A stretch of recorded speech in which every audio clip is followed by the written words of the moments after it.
Hey, what's up? It's Marlon Wayans from the movie Sextuplets, and I'm going to break down a scene shot by shot. Put on your seatbelts, because I'm playing everybody. Where my smokes?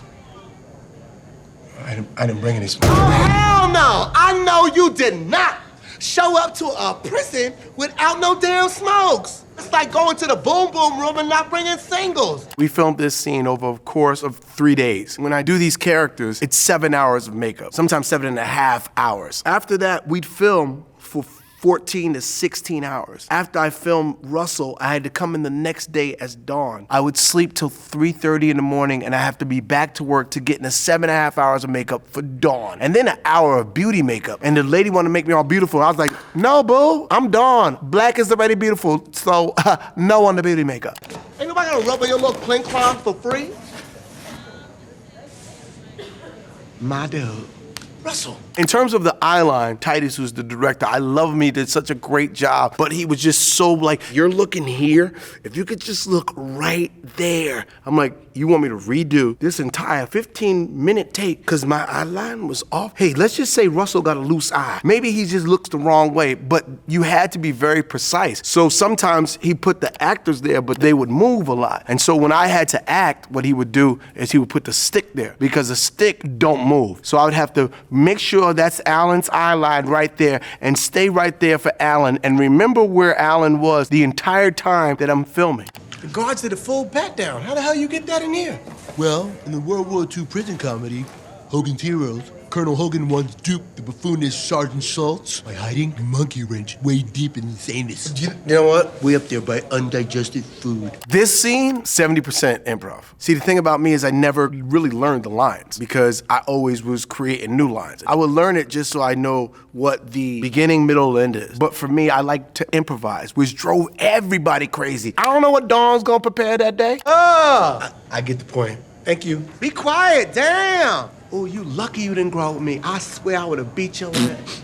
You smell that? That's a high wipe. He stink. Everything that I'm recording, I would have to play back when I'm Dawn and put it in my ear. And there'd be an earwig, so I would hear Russell talking to me when I'm Dawn, and then I'm reacting to what Russell did as Dawn. Like Russell, when he picks in his butt, I knew that I was gonna say as Dawn, ooh, he got that high white. Rick, who's the producer and writing partner on this, and Mike Titus, who's my director, they would be like, what are you doing? Why are you picking your butt? And I'd be like, I know what I'm doing. And then I'd be like, oh, see, he got that high wipe. Nobody knew I was gonna do it, but I did. Oh, boom boom room. So you're a stripper? What the hell? A stripper and exotic dance are different. We figured out what kind of look we wanted for Dawn. You know, we wanted the cornrows, but the sexy ones the sisters wear, because she ain't grimy, she always ghetto fabulous. The thing about it is Dawn is she big boned it, so that requires a prosthetic. They would glue it to my face with cold glue, and everybody's like, well, you can sleep in the chair. No, you can't. It feels like someone's playing a prank on you. And then they put the neck on, and then with this character, she had big chest, and that was another 15 pounds of prosthetic. And then we put a costume on top of that. And we walked into this little jail place, which was a real jail. So get your life right, boo. My bad. An exotic dancer incorporates years of hard dance training into her whole routine. I am a method actor. In order for me to do Dawn, who was a stripper, I did a lot of research when I went to Atlanta, which is the strip club or exotic dance capital of the world outside of Vegas. So I do my research. You think I would just go to see strippers? That's not the case. I'm not that type of dude. Yeah. She take all her years of what she learned on the horizontal pole and she just bring it to the vertical pole and add a little bit of this to it and add a little bit of this. Please don't do that. You see this? Here, here, here. Shift. Blah, blah.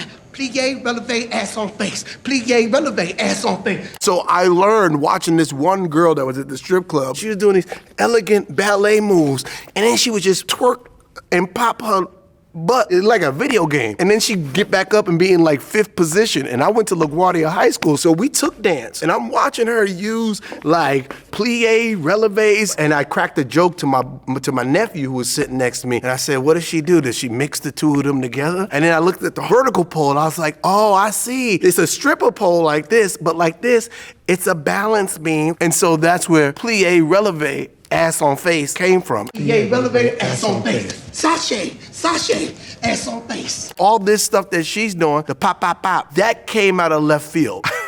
I don't even know. That's how it get down. So you go get your education right, boo-boo. Okay.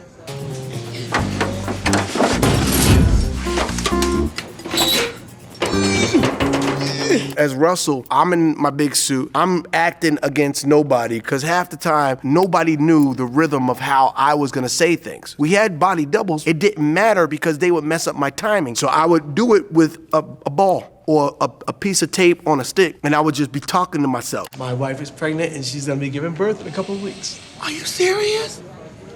That just warmed my heart. Is it yours? What? So we're coming at 2:30 in the morning. Me as a producer, I kept forcing my call, which means normally you're supposed to get 12-hour turnaround. So you can rest, take a proper poo, maybe throw your kids in the air a few times. I didn't have this the entire movie. Everybody's coming in, they're having their little breakfast, they're all happy. I'm miserable because I've been there for 7.5 hours and I got 40 pounds of makeup on me. And Atlanta is hot and it's humid. It just feels like there's a big person on your back breathing on you, saying all H words. Hey, Harold, how's Heather? Huh? Yeah, it's mine. Sound a little suspect to me. These hoes be out here. And you're supposed to start the scene for who's gonna lead the charge, which would have been Dawn. But the way the camera and the lighting was set up, it'd be better if we shot Russell on his own, and then we shot Alan and Dawn. I have about 52 personalities. That's why I could play 7 characters, or is it 6?